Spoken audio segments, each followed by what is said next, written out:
Hey guys, it's Ian Benjamin, Digital Hub, and what an episode. And I am privileged to have interviewed, had as a guest, Kianna Briggs. Kianna Briggs is a senior talent acquisition business partner for Mediabrands. Mediabrands, probably one of the largest digital media businesses, agencies globally, 10,000, 12,000 staff globally. And Kianna heads up the UK's or London talent acquisition arm, and it's a huge job, and she's still in her 20s, 20 years of age, in her 20s, and so she is absolutely crushing it, and she's lovely. She is lovely. She's so mellow, she's so humble, and but driven and determined as well. So this is an amazing episode, young, gifted and black. Check it out, have a listen to it. We cover off so much. Kianna's so honest, very real, very honest. I mean, we talk about her life before and after university, her early careers, Esther Agency, the car phone warehouse, then recruitment, and then we kind of gets into being deep about her personal life, about being your authentic self, the importance of not burning bridges. We get into George Floyd, how his death has inadvertently helped boost DE&I initiatives, imposter syndromes, finding your niche and owning it, and not being afraid of being successful. So it's an amazing episode. So please check it out. I just want to say a big thank you to all my listeners and viewers as always. It's not possible without you guys to kind of keep it going. And and Digital Hub is sponsored by Digital Execs Recruitment. So if you're looking for a new digital role, we're looking to hire digital talent, please check out Digital Execs. Give us a call. So without further ado, enjoy this episode, guys. Thanks very much. Hey guys, Ian Benjamin, and I am back, Digital Hub 2022. This is an episode for the Young, Gifted and Black series. And we're blessed, listeners and viewers. We are with Kianna Briggs. Kianna, unbelievably, in a short space of time, has achieved significant things. She is the senior talent acquisition business partner for Mediabrands. And if anyone who doesn't know who Mediabrands are, probably one of the largest digital and media agencies globally. I mean, you've got what, 4,000 or 5,000 staff? Is that right? Yeah. Yeah.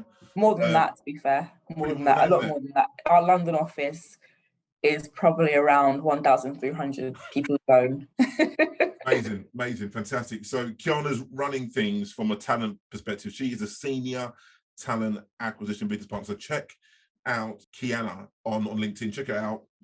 See what she's achieved. But we're going to dive into it. We're going to peel back the curtain, lift up the bonnet, and understand what makes her tick and why and how she's got to where she is. So without further ado, I'm going to dive straight in. So tell us, where did it all start from you? So where were you born?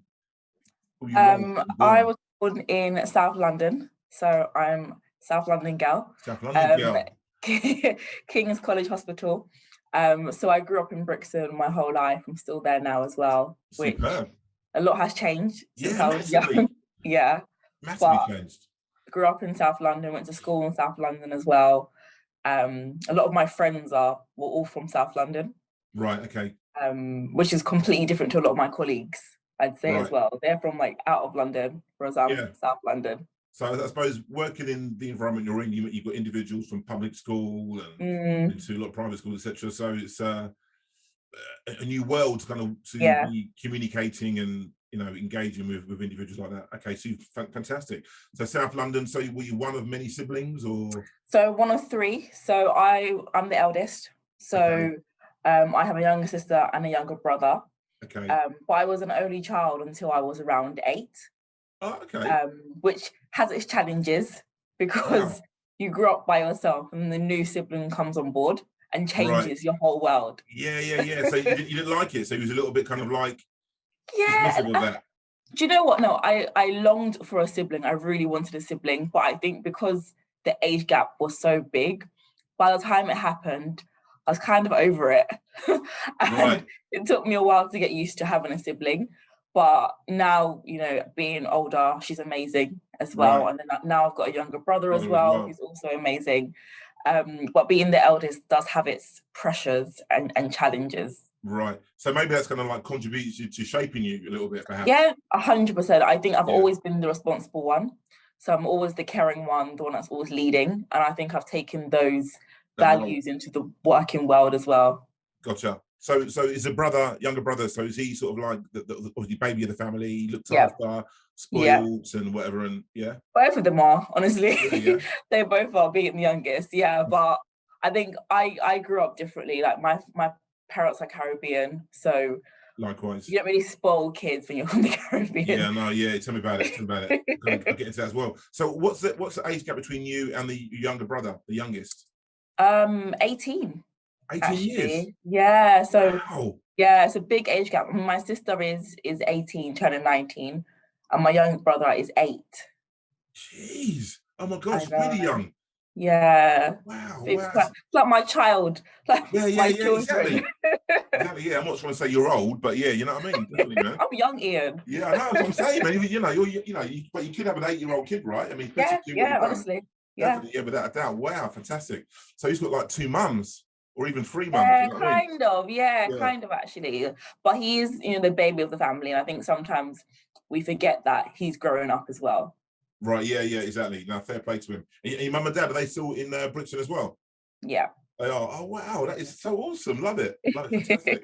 So my mum and dad, I think there's a bit of connection here, because my mum and dad, they both grew up and were raised in St Kitts in Caribbean. Yes. And your dad from St Kitts, is that right? No, so my mum's family is from St Kitts, and then my dad's from Jamaica. Right. So, but I will say there's a big difference between Kittitians and Jamaicans. We're completely different. So if you're around Kittitians, they're from St Kitts. Do you know what I mean? Completely different. Is that because it's a small island and I feel as though a bit of kind of like, you've got a bit of a chip on the shoulder? Small island syndrome, I call it. Yeah. They're very, very different. But I can always tell when someone's from St Kitts. Like when you told me you're from St Kitts, it's really rare to find people who are from St Kitts. Definitely. So I was like, oh, brilliant. yeah, absolutely. Oh, no, it's true. It's true. Small islands. I think it's like 45,000 population. Really I got back 6 weeks ago. I was over there with my family, and we drove around the island in about an hour and a half. What you could do, we made several stops.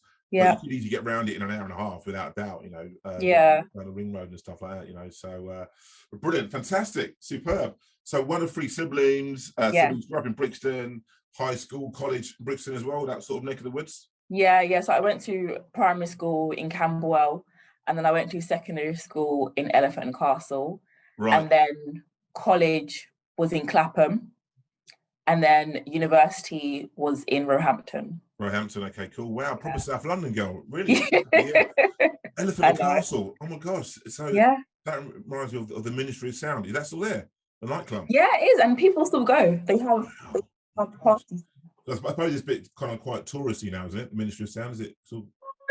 Yeah, probably not as it was back in the day. yeah, definitely. But did you ever go there? No, I didn't go there. There was a thing called there was another thing in Elephant and Castle. I can't remember what it was called. It began with a C, and I went there when I was probably about 18. Right. But as an adult, I wouldn't go there again, I'd say. Right, gotcha. So the house music wasn't really your vibe? Not really into house music? Not really. I'm more a R&B soul kind of girl, if I'm being honest with you. Really like 90s R&B. That's my vibe. Is that your thing, like TLC and things like that? TLC, Next, Jodeci, that's sort of my sort of vibe. Okay, so what have you got? What are you listening to now? What's on your? If you have. Oh. Put your headphones on. Now I'm listening to Kendrick Lamar's new album. Oh, okay.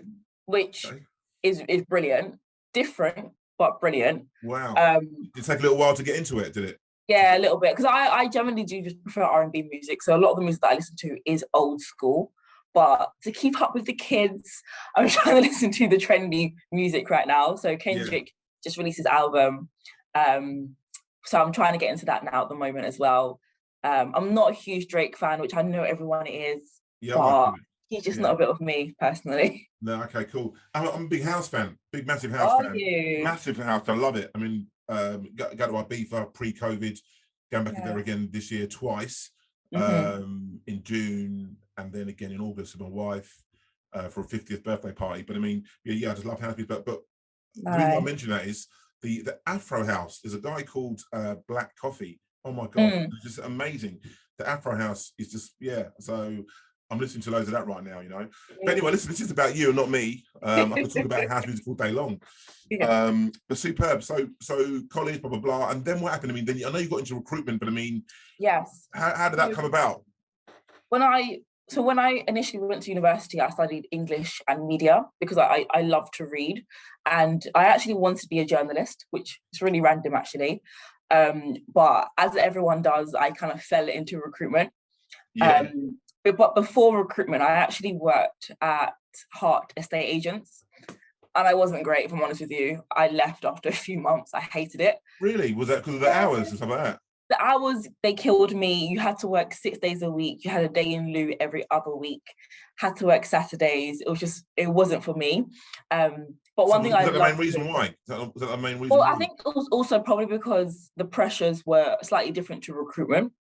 And I probably could have stuck it out, but I think the hours were just killing me. Right. So what were the pressures there then? Obviously, because of like targets or viewings or. Yeah, it was my first job outside of university, and I think university doesn't really prepare you for the real working world. So I'll be honest with you, it was a wake up call for me. Yeah. So the pressures were the targets that I wasn't used to. You know, crazy targets.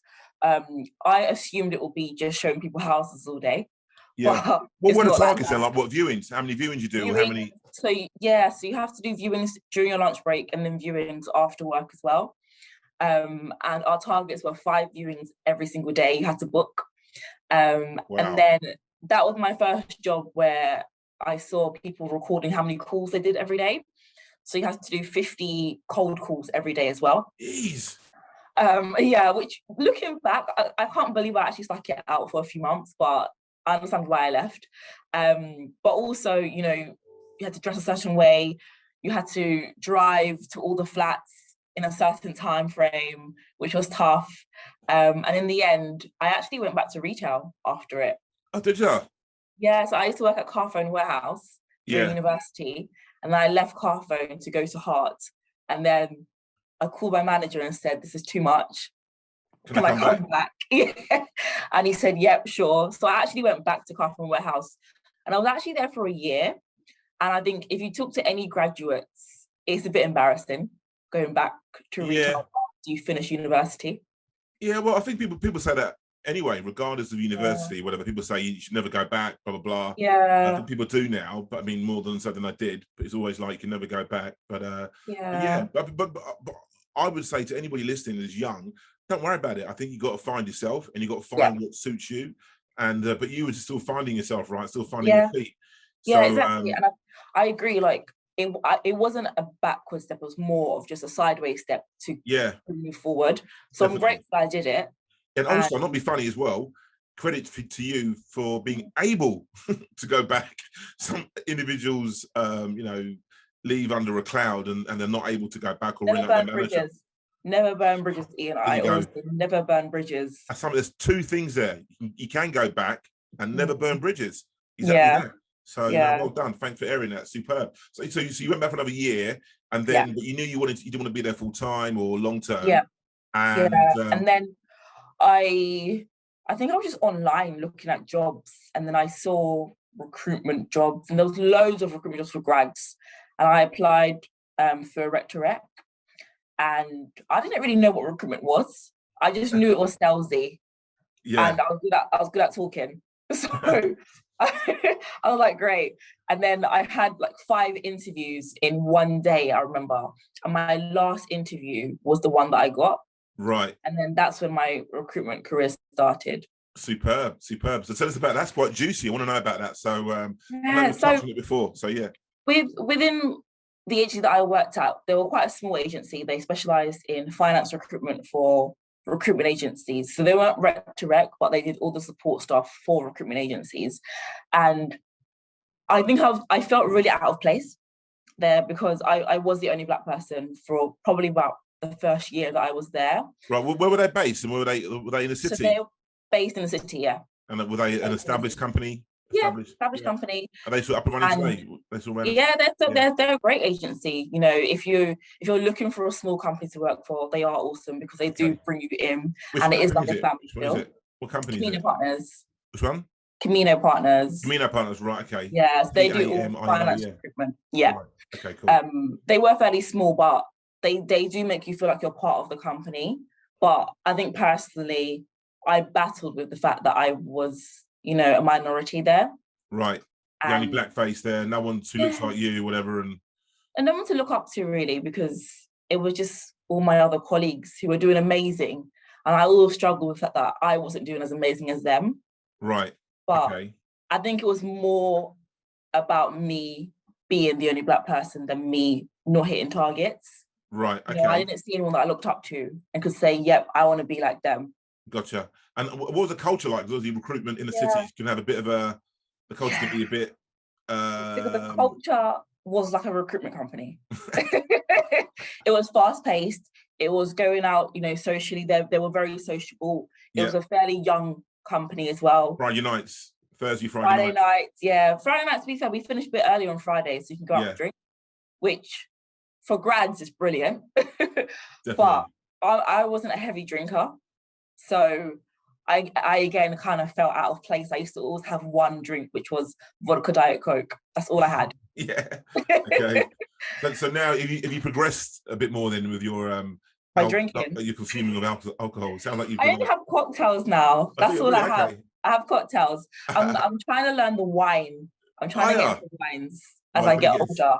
But okay. I'm not there yet, Ian. I'm not there. Me neither.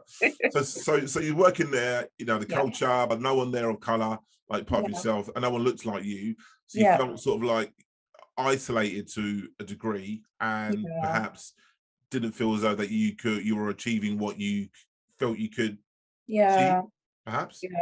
So I think so. I think was it like 360 recruitment? Like, would you 360 recruitment? And I really struggled with the BD side of element of recruitment. Cold calling clients. That 360, to anyone listening doesn't know what that means. That is where in recruitment you have clients, employers, and also you have candidates. So as a recruiter, you sit in the middle where you have to develop. 360 means you're developing your clients, getting them to agree for you to recruit for them.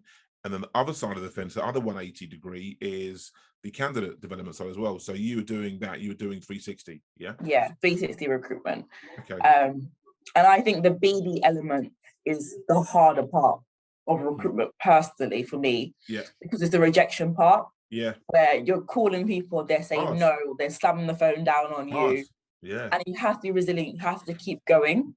Definitely. And don't get me wrong, I think as my career developed at that agency, I got better at it.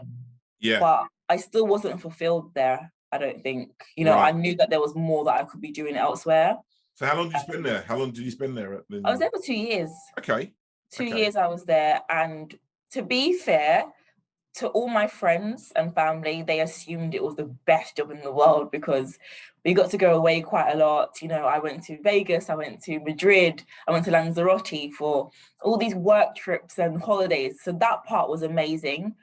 But I think deep down, I probably wasn't my authentic self. Right. Okay. Yeah. And I struggled being Kianna at work. Right. Gotcha. Because you're kind of like playing the switch type situation to fit in a little bit. Yeah. That's what it generally was. And even just small things like coming to work with braids, for example, I had so much anxiety that I didn't do that for after about a year when I was in the job. And it was completely fine, but it was that anxiety of actually doing it that I was afraid of people laughing or people saying, "What is that?" or "Why is your hair like that?" So I had straight hair for the first literally 8 months of that role. Right. But to the outside world, you would assume I was having the best time. But I just knew that culture probably wasn't right for me personally. Yeah. Okay, cool. Let me just ask you something real quickly then. So based on how we've accelerated since obviously George Floyd, BLM, etc. So if you had started that job now, because of what's happened over the last couple of years, do you think it would have been easy for you to wear braids from day one? Or do you think you still would have felt the same? No, I still think you'd feel the same. Okay, I think the world has progressed a little bit, yes, definitely. Yeah. But I probably, even now, as experienced as I am, I probably wouldn't attend an interview with braids. Right. And it's sad to say because even now you wouldn't still really? Yeah, wow. I wouldn't. Oh my gosh. I know. But it's I think generally because you assume that braids isn't professional. I'd happily go to work with braids and Yeah. my hair wrapped, etc. But then to actually get the job, I'd want to put my best self forward. Yeah, I think I'm surprised that you said that. I know you a little bit now, and knowing what you're like. I mean, you're very kind of like quite headstrong and very DE&I oriented and authentic in your origin. I'm surprised that you're saying that. Do you know what I mean? But yeah, I mean, wow. You know, I don't have that issue, thank God. Do you know what I mean? I just shave it off in the shower. But I've got a daughter. She's mixed race, and I mean, she's got Afro type hair, really. Yeah. And but she kind of like, I hope she wouldn't struggle with that. By the time she's only 14, going to be 15 in a few months. So by the time she gets into that workplace, I'm hoping it's going to be things even will more. move. Hopefully, a bit by bit. Yeah, I hope so. There, you know what I mean? Things are improving. They definitely are. Without a doubt, 100%. Yeah, 100%. Thank God. You know, we've got a long way to go. You know, we'll kind of get into that in a minute as well. You know. Digital Hub is sponsored by Digital Execs, which is www.digitalexecs.com. Digital recruitment business that is headed up by myself, Ian Benjamin. Digital Execs makes it possible for the Digital Hub podcast to be published.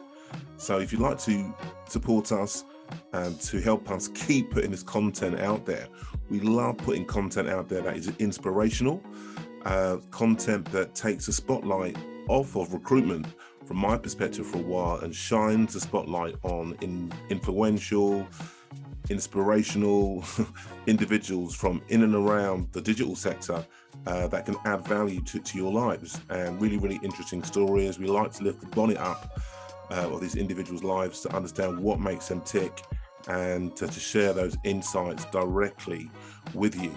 So, and if you are looking for a new digital opportunity, please get in touch with us. You can follow me directly on Instagram, it's Ian Benjamin or Digital Execs. Again, on LinkedIn, Ian Benjamin or Digital Execs. And I just want to say thank you for all your support. Really appreciate it. What was the catalyst that made you think it's time for me to move on? I just stopped enjoying it. I didn't enjoy it anymore. And I wanted to actually start to make a difference to people. I feel like, with 360 recruitment, I wasn't making a difference at all. It was just literally, you fill a role, you move on. Whereas I wanted to actually be able to fill a role with somebody that looked like me. Right. And then see their journey. Yeah, brilliant. Love it. Love it. So what was the process? What did you do and what's going on there? Tell us about it. I applied for, it was so really random because we had Vegas, which was awesome. And that was my last trip with that company. And then I was toying with the idea of leaving. And then I just said, you know what, I want to see what else is out there. So I applied for a job at a company called Chael, who are owned by Samsung. So they're a creative agency owned by Samsung. And I applied. Samsung, what, the electronics company? Yeah, Samsung. Okay. Yeah. And I applied for a talent acquisition assistant role. So it was kind of recruitment, but it was more of an admin role. And a part of me thought I was taking a step back again. But then I thought, you know what?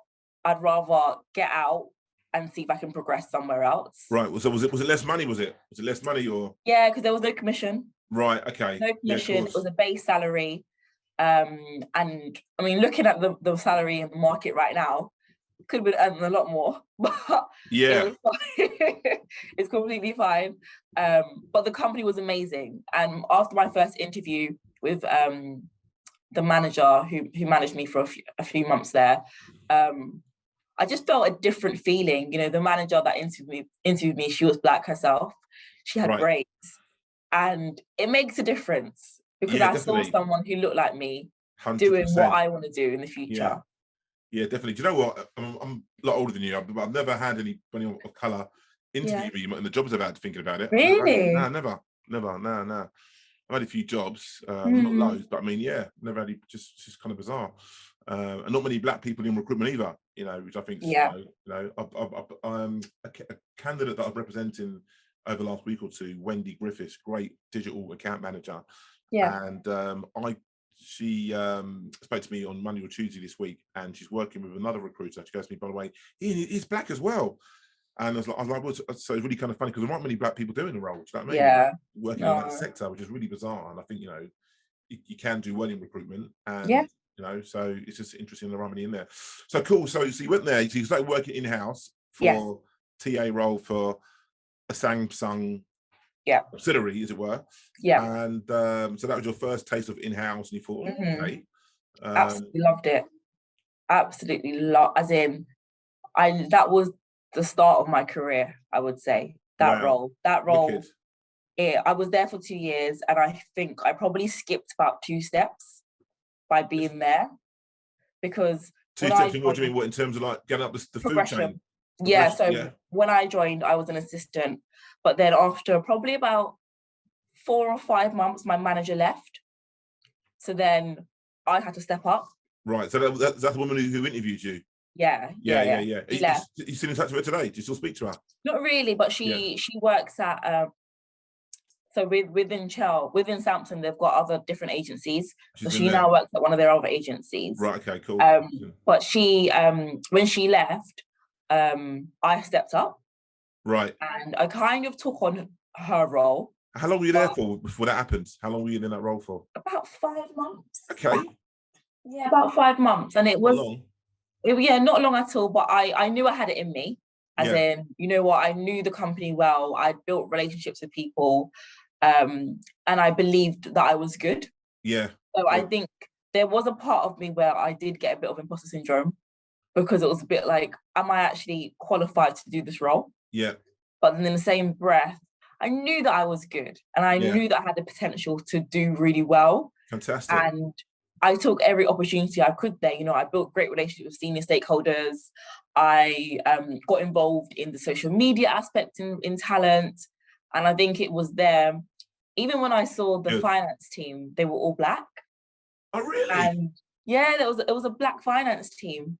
And I was amazed, because I've never seen that many black people in the workplace before. Right. Wow. Yeah. Exactly. Especially like finance. I mean, like normally. Yes. Exactly. So I was like, this is a great company to work for. And then I was known as the go-to person for recruitment, and I was the only recruiter there for 2 years. You're the only recruitment person there. So okay. Yes. So was it just 2 of you when you got hired for the role? Yeah. It was just you and the manager doing it, was it? Yeah, just us two doing it, and she would do all the recruitment, and I was kind of her assistant. So all the admin, all the coordination bits, I would do. Gotcha. For what sort of roles were they? Was that for various roles across the board? Yeah, all digital. I think it was then when I learned digital roles, because I was a finance and ops recruiter before. Right. So I then moved into digital, and I learned data, I learned client services, I learned ops, all of those sort of roles. Wow, nice. So I learned a lot there, and I'm really grateful for it. And then taking the role by myself, it kind of pushed me to actually just be independent. Yeah, definitely. Now, fair play to you, and like know and trust yourself. I mean, I think imposter syndrome, it exists in everybody a little bit, and at different stages of their careers. I mean, I still go through it sometimes, and even though I'm an old man now, but without doubt. And you think, oh my God, can I do that? Can I achieve that? Yeah. And so less so now, I think, but definitely, I think it's normal, normal to do. Yeah, superb. So how long were you there for in that role? I was there for 2 years as well. Okay, 2 years. Okay, brilliant. 2 years there. And then was Mediabrands, was that next on the agenda? Or? Yeah. So the reason why I left Chael, which absolutely loved that agency, loved the people that I worked with, because I really wanted a team. So I was by myself in that role. I was doing all recruitment by myself. I had a HR director who was awesome, but she wasn't talent. So I wasn't able to learn from anyone and grow. And there was no plans to build a team around me. So I left Chael, and then I had interviews with different media agencies. And my one thing that I wanted was a company that's passionate about DE&I. Yeah. So when was this? So this is like 2019 or 18 or? So this was actually last year. So 2021. Yeah, last year. Okay. Yeah. So last year is when I left Chael and I joined Mediabrands. Yeah. So DE&I was like top of the agenda. Top of the agenda. That was the one thing that I really wanted. A company passionate about DE&I. You haven't got to be amazing, like right now, but as long as there's a vision and Yeah. goals and plans in place. Passionate about D&I and that has a team. Those are my two things. Right. And when my manager, who interviewed me for Mediabrands, the first thing he said was, "How do I pronounce your name?" And it was something so small, but it meant a lot to Yeah, me. brilliant. It meant a lot. Definitely. And he was a white man. So I respected him so much. And then we spoke about D&I and he was honest about it. And I knew I could kind of come in and help create change. And I was joining an amazing team as well that was diverse at the time. So I joined Mediabrands and Gotcha. now I'm here. Superb. So did you go in as a senior business partner? No, so I actually went in as a talent acquisition manager. Okay. So I joined as a manager. We were a team of 4 when I joined. And then our team structure changed because the business was growing massively. So we then moved into a business partnering model. Right. And then what did you find was amazing? Was it more of an advisory? So just to kind of explain that to people, what did you find was the key differentiators in that change? So I'd probably say being a business partner, you sit on your leadership team. So you're on the leadership team, you're aware of all the changes, you're actually business partnering as opposed to just recruiting. So you're advisory, consulting, kind of like... Yeah, so you're giving advice, you're guiding, you're speaking to your CEO, your MD about growth in the market, etc., as opposed to just filling the roles. So I'd probably say a business partner role is a lot more strategic as well. Okay, cool, superb. So was that like a step up for you to do that? Yeah, definitely. And that happened pretty quickly as well, did it, after you joined? Or? Yeah, I mean, I joined in April and I became a business partner in August. Okay, yeah, pretty quick, really quick. Still in probation, right? Just past probation. Probation, so 3-month probation, yeah, not 6 months. Okay, gotcha. Yeah, just passed. Wonderful. And that's what you are today. You're in that role now. What does your day look like?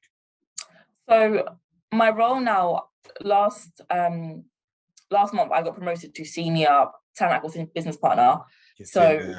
What that looks like is I don't do as much day-to-day recruitment anymore.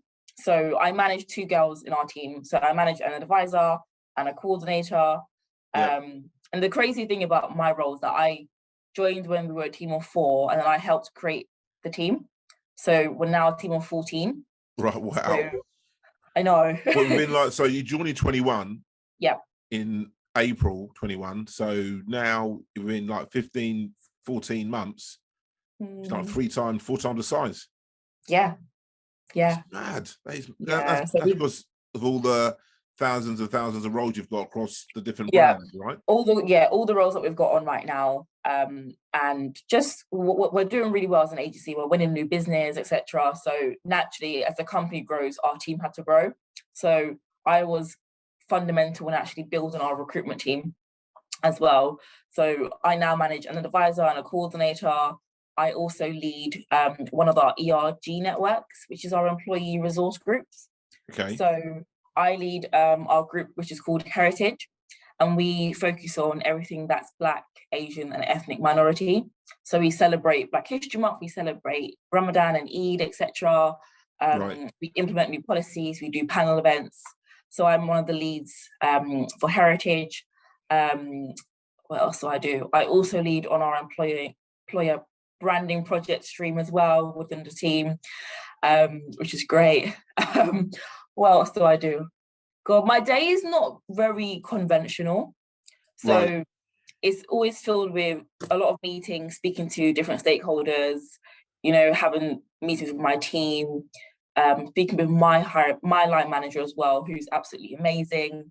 It's also working with our head of DE&I, who's also amazing. Superb. As well. So it's a very varied role. Right. No, I love it. I love that you guys are doing that. It's absolutely amazing. I mean, as a recruitment guy, working with companies such as yourselves and other digital agencies for the vacancies that I'm working on, having the opportunity to talk to candidates about the D&I process and about what you're doing as internally is so powerful, because the candidates nowadays are in demand anyway, but also because of what, from a D&I perspective, good or any candidates can challenge companies, challenge an employer and say, well, what are you doing about D&I? is it just a tick box exercise, or what is the process? Is what is the statement? What have you put in place, etc., etc., and allows the candidates to make an informed decision that they feel, yeah, do you know what? These guys have got my back. They are going to trust me. There is an authenticity in terms of their career trajectory plans that they would push behind me as an employee, which is amazing, because that wasn't there a couple of years ago. I know. And do you know what? I think there's something so special about seeing people that look like you in your agency, because I just get a sense of warmth when I see people that look like me. And even having allies as well who, you know, are able to educate themselves as well and ask, you know, the right questions and aren't ignorant. I think it's something so special. And I think Mediabrands is the place that, you know, we have a lot of like-minded people who genuinely care about DE&I. Superb. And it's just really refreshing to be somewhere like that. Yeah, definitely. Yeah, absolutely. I mean, I'm not being funny. I mean, you know, we, you know, talk about George Floyd, BLM, etc., and it was a defining factor. I mean, he lost his life, he got murdered, and whether people like him or not, I mean, you know, that moment globally, individuals realize, white or black, that look, something's got to change. Enough's enough. I think a lot of the white community realize that we're not making it up. There is something wrong here. Something needs to change. You know, for goodness sake, something needs to change, and that has definitely spurred some change, you know, which needs to happen, you know. And I mean, sorry that you have to lose his life. The thing with that, my slight frustration is that it shouldn't have taken him to die for this to mean something. Yeah, definitely. But I'm always open to things happen for a reason, and it's unfortunate, but it birthed something amazing. Yeah, definitely. Because I mean, look, you know, I don't know whether you're the same. If you were working for Camino Partners, for example, and you said that, you know, I feel that somebody might have mentioned something in the office, you know, I'm not saying they did, but I'm just saying, you know, in your previous career, then you probably would have just sucked it up. I know I would have done. I probably would. You know, I wouldn't have been confident enough to say anything. So I don't worry about it. I just got exactly. You know. Well, you're saying that you would have said something. I probably wouldn't have. Exactly. I would have been too afraid to. But now I'm a lot more confident within who I am. And I feel like my colleagues and our HR department are a lot more receptive to things like this. We even did a microaggressions webinar where, you know, the business joined and we spoke about microaggressions in the workplace. And I'd probably say 5 years ago, things like this wouldn't have been taken seriously. But now it actually is. Would have been like, oh no, you got a chip on your shoulder. Oh, don't worry about it, mate. Don't worry about it. Do you know what I mean? Oh, you know, he's not racist. Nah, just don't worry about it. So, and even okay, and you just, you know, that's how I lived my life. You know, way back 80s, 90s. That's what it was like. You know, there wasn't a collective voice, or there wasn't the awareness of the magnitude as it is now from the white population to think, no, that is wrong. You know, where now individuals that are white will actually say, look, no, hang on, that's got to stop. You can't do that anymore. It was just like, you know, just absorb it and get on with it. But no, there's definitely, you know, change, you know, and that is off the back of, regrettably, George losing his life. Do you know what I mean? So you know, it's mixed blessings. Superb. Wonderful.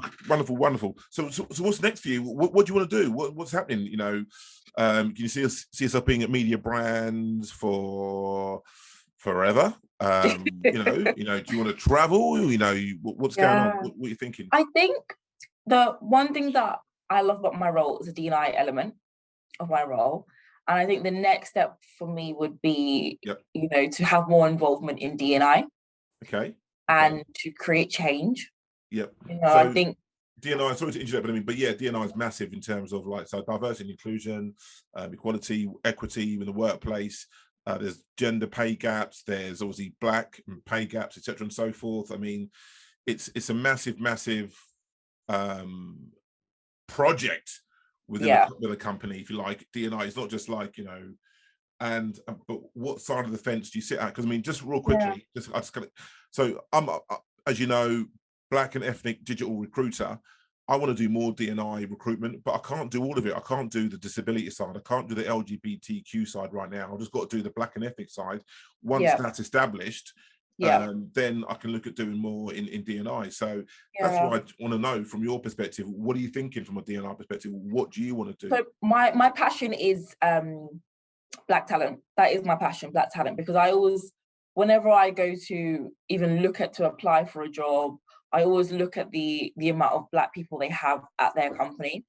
And I think there's a part of it where it is sad, unfortunately, that we have to kind of think about this.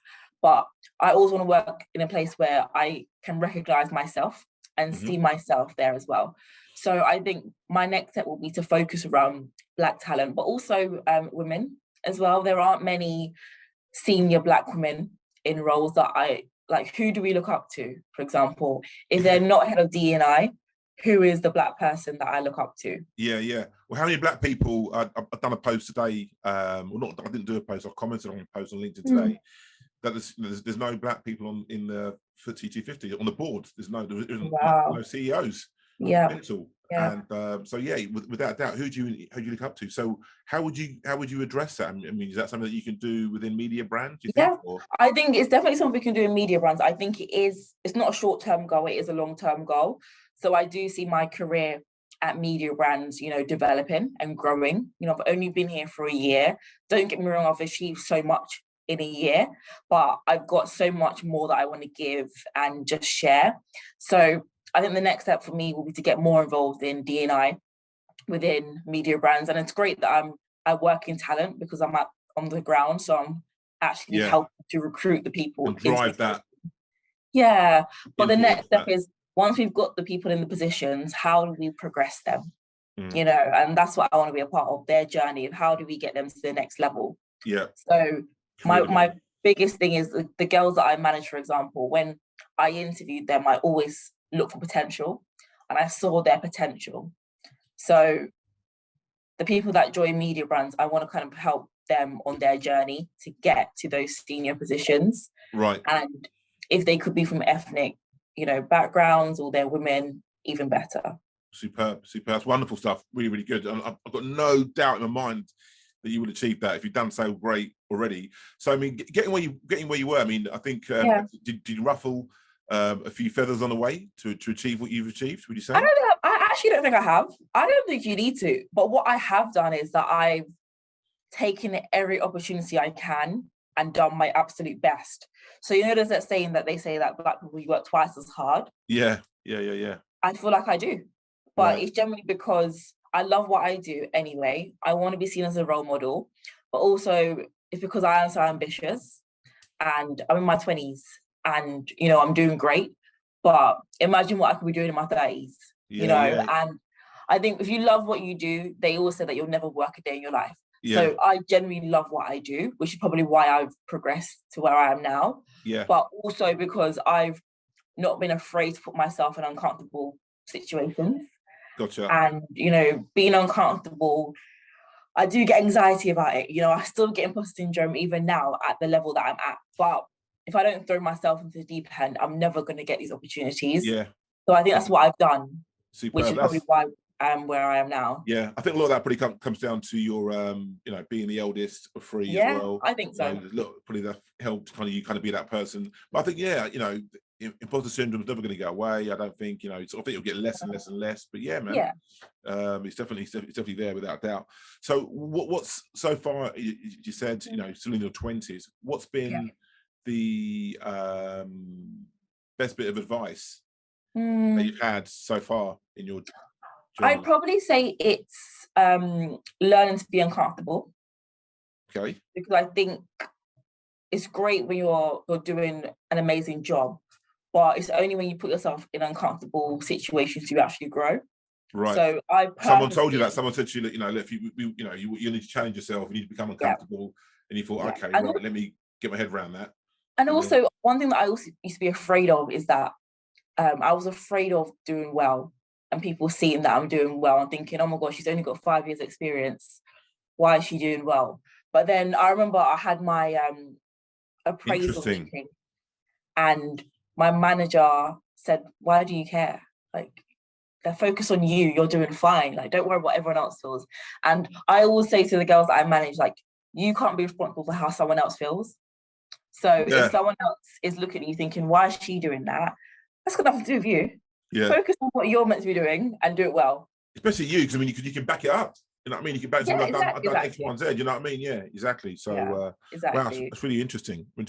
So, okay, cool. Look, we are just running out of time. I mean, we just, no, I can't believe it how much we've kind of covered up. So, I want to kind of lift the bonnet up a little bit more. So, tell me about you in terms of outside of work. What makes you tick? What are you up to? What are you doing? Holidays? What's going on? Blah blah blah.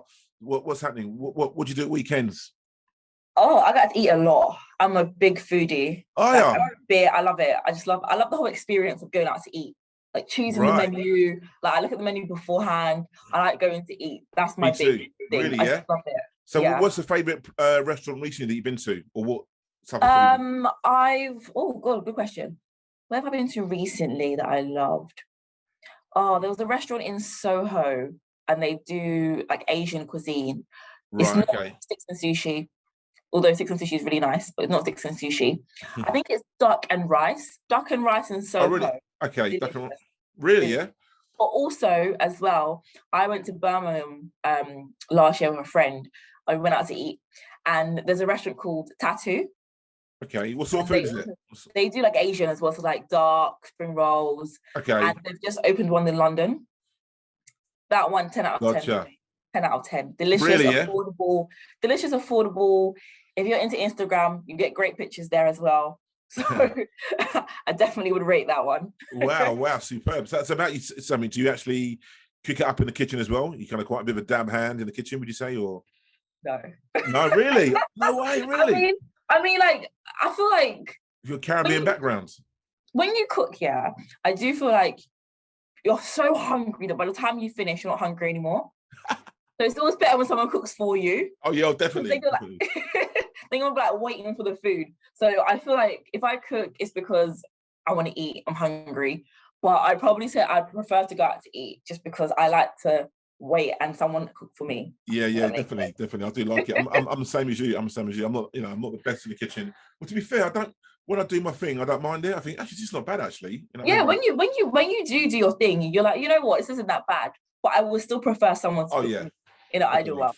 Definitely. But life is like that. I'm the same. Fantastic. And then so about like at home, are you kind of into more music? And you mentioned about into 80s, like your soul, or do you kind of Netflix type person? Yes, I do a lot of Netflix. So I will sit through a documentary or I will sit through a series and finish it in a day. Wow. Like for example, Top Boy, I think I finished it in a day. Did you really? Yeah. Back to back. I watched all the episodes straight away. Have you done Ozark? No, Ozark is a bit deep for me. Really? Yeah. Oh, yeah, it's too deep. No, it's too deep. Yeah, my wife doesn't want to watch it. I want to watch them all in one go. It probably is really good because like my mom watches it. She thinks it's really good. People actually think it's good. It's just that for me, every time it's on the TV, it looks a bit dark. It's just a bit It's funny. It's just a bit deep for me. Yeah, it's deep. It is deep. But I mean, but it's still like, oh my god. So I'm a big Ozark fan. I'm kind of getting into that. Super, fantastic. Well, listen, man, we've got to wrap it up. So look, if we've got a little audience, Digital Hub over the last 2 years. Thank you to my viewers and listeners. Great, awesome. It's all about inspiration, inspiring individuals. It'd be great to see some more black faces in recruitment, by the way. Yes. And but what I want to say, I mean, if we've got a little bit of an audience, what would you like to say about to our audience based on your life experiences, and what do you want to kind of share in the last little bit? I'd probably say don't be afraid to put yourself out there, and generally don't care what people think about you because they don't pay your bills. But I'd probably say my biggest advice to anyone who is young and is from a similar background to us is that there are opportunities that are out there for us. It's generally just us actually going for them. And unfortunately, I know it's sad to say we have to work twice as hard. It's just about working smart. Working smart. Don't feel you have to work twice as hard. It's generally about working smart and taking every opportunity as you can. Superb. Wonderful stuff. Kianna, what can I say? I want to say it's been amazing. It's been amazing. Thank you so much. I can't wait to get this out there and get you back on again next year.